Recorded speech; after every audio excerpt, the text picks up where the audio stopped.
Jadi Lao Tzu menyatakan yang pertama, kekayaan dan kemuliaan apabila dijadikan kebanggaan akan mendatangkan penderitaan.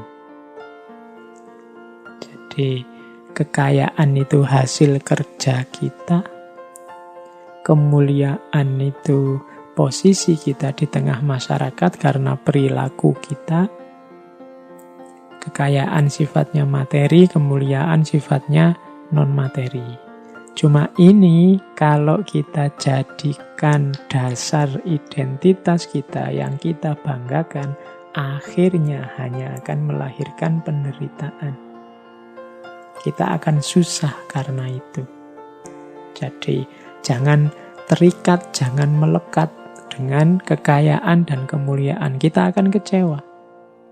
Kekayaan apalagi lebih mudah habis, lama-lama dia habis. Kalau kebanggaan kita dasarnya kekayaan, pada saatnya kita akan sangat kecewa ketika kekayaan itu habis atau kekayaan itu mendorong kita ke dalam hal-hal yang tidak kita inginkan.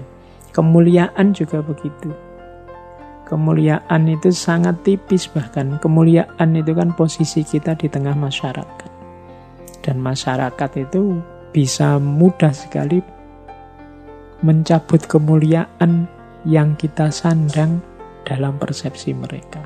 Ada orang yang begitu alimnya puluhan tahun tapi melakukan sedikit kesalahan, satu saja kesalahan, kemudian hancurlah kemuliaan, hancurnya nama baik itu. Kalau dia hanya menggantungkan pada kekayaan dan kemuliaan, maka penderitaan yang dia rasakan akan luar biasa. Itu maksudnya tahu. Maka katanya tahu, seorang bijaksana setelah melakukan pahala bagi dunia lalu mengundurkan diri. Inilah justru yang sesuai dengan jalan tahu. Jadi menurut Taoisme, sudahlah, ayo lakukan kebaikan.